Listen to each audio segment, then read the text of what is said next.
CPM നേതാവ് doctor സമ്പത്ത് കൂടി നമുക്ക് ചേരുകയാണ്. ശ്രീ സമ്പത്ത്, ഇതിൽ ആദ്യം മുതൽ തന്നെ ഈ ബജറ്റ് പ്രസംഗത്തിൽ ധനമന്ത്രി ചൂണ്ടിക്കാട്ടിയത് ആ വാക്കുകൾ തന്നെ എടുത്തു പറയണം.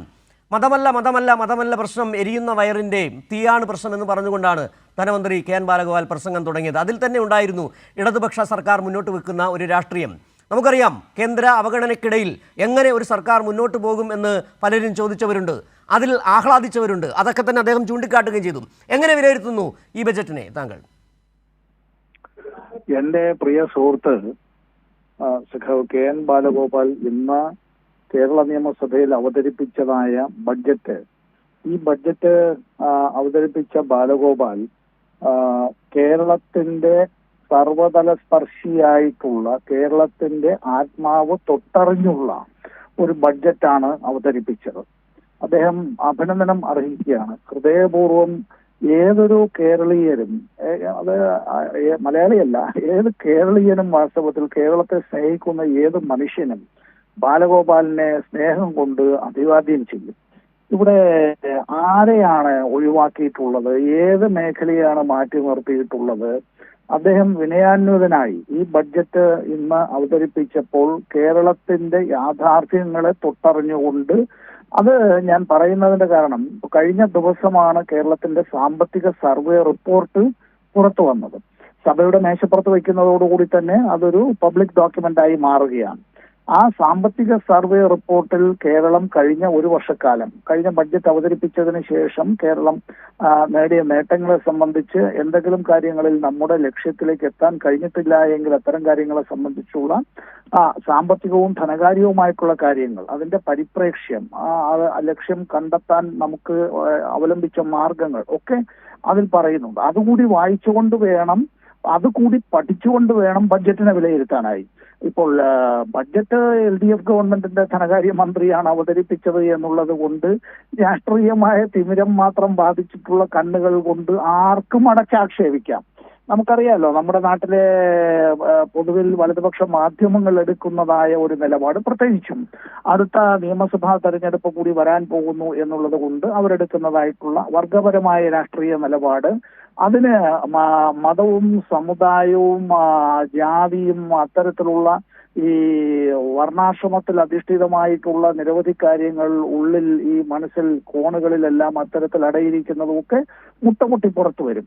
വിമർശനങ്ങളല്ല, പലപ്പോഴും അത് അങ്ങേയറ്റത്തെ നുണ, പരിഹാസ്യമായി ഏറ്റവും വലിയ നുണകൾ തന്നെ പല സമൂഹ മാധ്യമങ്ങളിൽ കൂടി തന്നെ ഒരു ഉത്തരവാദിത്വമില്ലാതെ വരും. പക്ഷെ അതിനെല്ലാം നേരിടാൻ കഴിയുന്ന നിലയിലാണ് ബാലഗോപാൽ ഇന്ന് കേരള സംസ്ഥാനത്തിന്റെ ബഡ്ജറ്റ് അവതരിപ്പിച്ചിട്ടുള്ളത്.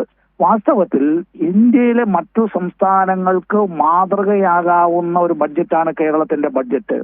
ഇവിടെ ഇന്ത്യ ഗവൺമെന്റ്, യൂണിയൻ ഗവൺമെന്റ് കേരളത്തിനെ എല്ലാ അർത്ഥത്തിലും ശ്വാസം മുട്ടിക്കുമ്പോൾ, അതിന് എല്ലാ അർത്ഥത്തിലുമെന്ന് ഞാൻ പറയുന്നത്, ഈ പ്രകൃതി ദുരന്തങ്ങളുടെ കാര്യമുണ്ടായപ്പോഴായാലും ശരി തന്നെ, മറ്റേതെങ്കിലും അത്യാഹിതങ്ങൾ ഉണ്ടായപ്പോഴായാലും ശരി തന്നെ, അതല്ല കേരളത്തിന്റെ വികസന കാര്യങ്ങളുമായി ബന്ധപ്പെട്ട കാര്യത്തിലായാലും ശരി തന്നെ, നമ്മളെ സാമ്പത്തികമായി, ഭരണപരമായി, രാഷ്ട്രീയമായി വേട്ടയാടാൻ, അങ്ങനെ തന്നെ ഇര എന്നുള്ള നിലയിൽ തന്നെ കേരളത്തെ കാണണം. അപ്പോഴാണ് നമ്മൾ മുട്ടിലിഴയാൻ തയ്യാറല്ല എന്ന് നെഞ്ചുവിരിച്ചു പറയാനും, നമ്മുടേതായിട്ടുള്ള വിഭവ സമാഹരണം അത് പുഷ്ടിപ്പെടുത്തിക്കൊണ്ടും ഇത്തരത്തിൽ സമഗ്രമായിട്ടുള്ള പുരോഗതി ലക്ഷ്യം കണ്ടുകൊണ്ടുമുള്ള ഈ ബഡ്ജറ്റ് അവതരിപ്പിച്ചിട്ടുള്ളത്. കേരളത്തിന്റെ നിലവിലുള്ള പ്രയാണം എന്നത് മാത്രമല്ല, ഭാവിയിലേക്കുള്ള ചുവടുവയ്പ്, അതിന്റെ അടിത്തറ കൂടി ഇവിടെ he is laying the foundation four A new Kerala.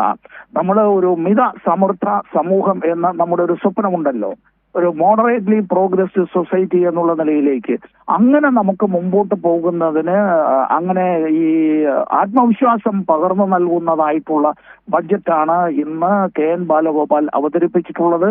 എല്ലാ അർത്ഥത്തിലും എല്ലാ മേഖലയിലുള്ളവരെയും ഇവിടെ സ്പർശിക്കുകയാണ്, തലോടുകയാണ്, അവർക്ക് ഒരു സുരക്ഷിതത്വം നൽകുകയാണ്. നിങ്ങൾക്ക് ഞങ്ങളുണ്ട് എന്ന്, നമ്മളെല്ലാവരും ചേർന്നതാണ് കേരളം എന്നത്, നമ്മളെ ഒരു കാരണവശാലും ആരെല്ലാം എങ്ങനെയെല്ലാം വേട്ടയാടാൻ ശ്രമിച്ചിരുന്നാലും ഭിന്നിപ്പിക്കാൻ കഴിയില്ല എന്ന് എല്ലാവരെയും ചേർത്ത് പിടിക്കുന്നു പിണറായി സർക്കാർ എന്നതാണ് ബാലഗോപാൽ അവതരിപ്പിച്ച ബഡ്ജറ്റിന്റെ ചുരുക്കം. ശ്രീ സമ്പത്ത്, ഇതിന് മറ്റൊരു കാര്യം കൂടി എടുത്ത് പറയേണ്ടതുണ്ട്. ഇപ്പോൾ ഇതിനുശേഷം വാർത്താ സമ്മേളനത്തിൽ വി ഡി സതീശൻ പറഞ്ഞത് ഈ 12ാം ശമ്പള പരിഷ്കരണ കമ്മീഷൻ പ്രഖ്യാപിച്ചല്ലോ, അത് അടുത്ത വരുന്ന സർക്കാരിൻ്റെ ചുമലിൽ വെക്കാനാണെന്നുള്ള തരത്തിലാണ് അദ്ദേഹം പറയുകയും ചെയ്തത്. 18 മാസക്കാലം ക്ഷേമ പെൻഷൻ കൊടുക്കാതിരുന്നത് പിന്നീട് വന്ന ഒന്നാം പിണറായി സർക്കാർ കൊടുത്തത്, ക്ഷേമ പെൻഷൻ വർദ്ധിപ്പിച്ച രണ്ടാം പിണറായി സർക്കാർ, ഇനിയൊരു മൂന്നാം പിണറായി സർക്കാർ. സ്വാഭാവികമായും കേരളത്തിലെ ജനങ്ങൾ അങ്ങനെ തന്നെയാണ് വായിച്ചെടുക്കുക. പറയുന്നത് തന്നെ പറയുകയും ചെയ്യുന്ന ഒരു സർക്കാർ. ഒരുപക്ഷെ വി ഡി സതീശൻ പറഞ്ഞത്, ആ വാർത്താ സമ്മേളനത്തിൽ വി ഡി സതീശൻ്റെ വാക്കുകൾ നമുക്ക് വായിച്ചെടുക്കാൻ കഴിഞ്ഞത്, ഈ ബജറ്റിനെ കുറിച്ച് യാതൊരു ആക്ഷേപവും പറയാനില്ല. അപ്പോൾ ഇത്തരത്തിലുള്ള നുണപ്രചനങ്ങൾ, താങ്കൾ നേരത്തെ പറഞ്ഞ പോലെ തന്നെ കേരളത്തിൻ്റെ ആത്മാവ് തൊട്ടറിഞ്ഞ ഒരു ബജറ്റ്, പക്ഷേ ആത്മാവിനെ തൊട്ടറിയാത്ത, ആത്മാവില്ലാത്തൊരു പ്രതിപക്ഷമാണ് കേരളത്തിൻ്റെ ഏറ്റവും വലിയ പ്രതിസന്ധി. കഴിഞ്ഞ ദിവസം ഒരുപക്ഷെ മുഖ്യമന്ത്രി തന്നെ പറഞ്ഞു, ഈ നാടിൻ്റെ വെല്ലുവിളികളെ ഏത് നിലയിലാണ് പ്രതിപക്ഷം നേരിട്ടിട്ടുള്ളത്, ഈ നാടിൻ്റെ പ്രതിപക്ഷ നേതാവ് തന്നെയാണ് ഇപ്പോഴത്തെ പ്രതിപക്ഷ നേതാവ് എന്ന ചില ചോദ്യങ്ങൾ കൂടി ചോദിക്കുകയും ചെയ്തിട്ടുണ്ട്. ഞാൻ കേരളത്തിന്റെ ബഹുമാന്യനായ പ്രതിപക്ഷ നേതാവിനെ ഞാൻ വിമർശിക്കാനോ അല്ല കളിയാക്കാനോ ആക്ഷേപിക്കാനോ പരിഹസിക്കാനോ ഒന്നും ഞാൻ ഈ വേള വിനിയോഗിക്കുന്നില്ല. നമ്മുടെ പ്രതിപക്ഷ നേതാവ് എന്നുള്ള ഒരു പദവി അതൊരു അലങ്കാരമല്ല. ആ പദവി എന്നത് ഒരു ചുമതല നിർവഹിക്കുന്നതിന്റെ ഭാഗമായിട്ടുള്ള പദവിയാണ്. നമ്മുടെ സംസ്ഥാനത്തെ മന്ത്രിമാർക്കുള്ള എല്ലാ അത്തരത്തിലുള്ള ആനുകൂല്യങ്ങളും നൽകിക്കൊണ്ട് പൊതുഖജനാവിന്റെ പൊതുഭരണത്തിന്റെ അതെല്ലാം തന്നെ ആ ഒരു നമ്മുടെ ഒരു പ്രോട്ടോകോൾ അനുസരിച്ച് അത്തരം കാര്യങ്ങൾ.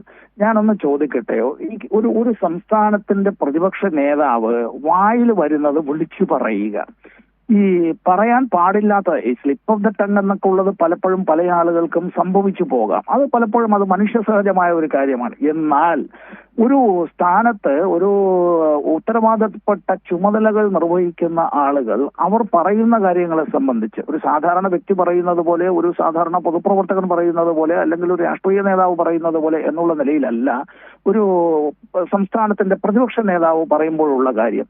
അദ്ദേഹത്തിന്റെ കഴിഞ്ഞ കാലം ഇന്ന് വരെ ഉള്ളത്, ഇപ്പോൾ ഏറ്റവും ഒടുവിൽ താങ്കൾ സൂചിപ്പിച്ച വാർത്താ സമ്മേളനത്തിന്റെ കാര്യം പോട്ടെ, അദ്ദേഹം ഒരു കാര്യം പറയുന്ന കാര്യം അദ്ദേഹം തന്നെ വിഴുങ്ങുന്നു. ഈ നീർനായ എന്ന് പറയുന്ന ഒരു ജീവിയുണ്ട്, അതിനെപ്പറ്റി ഈ പഠിച്ചിട്ടുള്ളവർ പറയും, ഈ ലോകത്ത് ഈ എന്തെങ്കിലുമൊക്കെ വാരി വിഴുങ്ങിയതിന് ശേഷം വെട്ടി വിഴുങ്ങി അതിനെ ഛർദ്ദിച്ചു വെച്ചിട്ട് അത് തന്നെ തിരിച്ച് സാപ്പിടുന്നതായിട്ടുള്ള ഏക ജീവി എന്നത് നീർനായയാണ്. ആ നീർനായയെ പോലും നാണിപ്പിക്കുന്ന നിലയിലാണ് കേരളത്തിലെ ഇപ്പോഴത്തെ പ്രതിപക്ഷ നേതാവിൻ്റെതായിട്ടുള്ള അദ്ദേഹത്തിന്റെ വാക്കുകൾ. ആ വാക്കുകൾ വരികളായി അത് അച്ചടിച്ചു വരുന്നവരും അത് മാധ്യമങ്ങളിൽ പങ്കുവയ്ക്കുന്നവരും എല്ലാം വാസ്തവത്തിൽ ഒരിക്കൽ കൂടി ആലോചിക്കേണ്ടതുണ്ട്. ഇങ്ങനെ വിലപ്പെട്ടതായ സമയം ഇങ്ങനെ ഒരാൾ പറയുന്നതിന്, കേരളത്തിൽ പ്രതിപക്ഷ നേതാക്കളായി ഇതിനു മുമ്പും പല ആളുകളും ഇരുന്നിട്ടുണ്ട്, അവരെല്ലാം അവരുടെ കർത്തവ്യങ്ങൾ നിർവഹിച്ചിട്ടുണ്ട്. അഭിപ്രായ വ്യത്യാസങ്ങൾ രാഷ്ട്രീയമായും നിലപാടുകളിൽ പലപ്പോഴും ഉണ്ടാവുകയും ചെയ്യും. കേരളത്തിന്റെ പ്രതിപക്ഷ നേതാവ് ഈ പറഞ്ഞത് ഇതേ അഭിപ്രായത്തിലായിരിക്കുമോ കേരളത്തിന്റെ പ്രതിപക്ഷ ഉപനേതാവ് പറയുക? കുറച്ചുകൂടി മാന്യതയും കുറച്ചുകൂടി ഇക്കാര്യത്തിൽ ഒരു അവഗാഹവും അത്തരം കാര്യങ്ങളിൽ അദ്ദേഹം പാലിക്കുമ്പോൾ ഒരു പ്രതിപക്ഷ നേതാവ് ആ പദവിക്ക് യോജിച്ച നിലയിലല്ല അദ്ദേഹത്തിൻ്റെതായിട്ടുള്ള വാക്കുകളും പ്രവൃത്തികളും എന്ന് പറയുന്നതിൽ ഖേദമുണ്ട്.